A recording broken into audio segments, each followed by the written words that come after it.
नुकतेच इलेक्शन झालेले आहेत। आपण सर्वांनी जी मेहनत केली आहे ती एवढ्या परिस्थितीतून सुद्धा शिवसेना उद्धव बाळासाहेब ठाकरे या पक्षाने आपली नेहमीच ताकद दाखवलेली आहे। तर मी आज असं म्हणेन की हा आमचा जो प्रभाग होता ऐरोली आणि आज सर्व पदाधिकारी शिवसेनेचे जिल्हा प्रमुख प्रवीण म्हात्रे असतील, प्रकाश पाटील साहेब असतील आणि रंजना शिंत्रेताई असतील, या सर्वांनी मिळून नवी मुंबईमध्ये आज नालेसफाई इतक्या वर्षात कशी झाली आहे, कुठल्या पद्धतीने झाली आहे आणि गेले कित्येक दिवस एकाच ठेकेदाराला 10-15 वर्ष ठेका देऊन तेच अधिकारी त्यांच्यावर प्रेम व्यक्त करतात।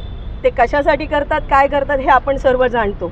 पण मी माझ्या प्रभागात हे सांगू इच्छिते की आमच्या प्रभागामध्ये हा नाला आहे आणि हा अल्प उत्पन्नातला गट येथील रहिवाशी सगळा विभाग असल्यामुळे हा नाला जेव्हा वारंवार साफ नाही करत तेव्हा नाल्याच्या बाजूला असलेली घरं ही तुम्ही पावसाळ्यात चेक करा, गुडघ्या एवढं पाणी तिथे नेहमी भरतं।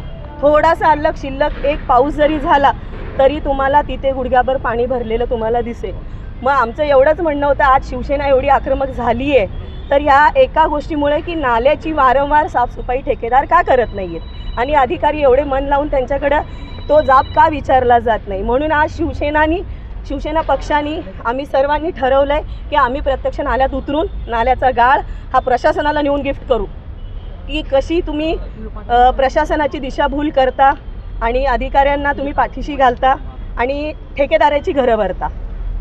मग इतकंच सांगेन की आज जो आमचा शिवसेना परिवार इथे आला आहे त्यांचं सर्वप्रथम मी धन्यवाद मानेन की ह्या आंदोलनाला आम्ही कमजोर नाही आहे का, आम्ही कुठे थांबलो नाही का, आमचं कुठलं म्हणणं खच्चीकरण झालेलं नाही। आमचा शिवसेना उद्धव बाळासाहेब ठाकरे पक्ष हा नव्या मुंबईत आक्रमक भूमिकेत तुम्हाला नेहमीच दिसेल।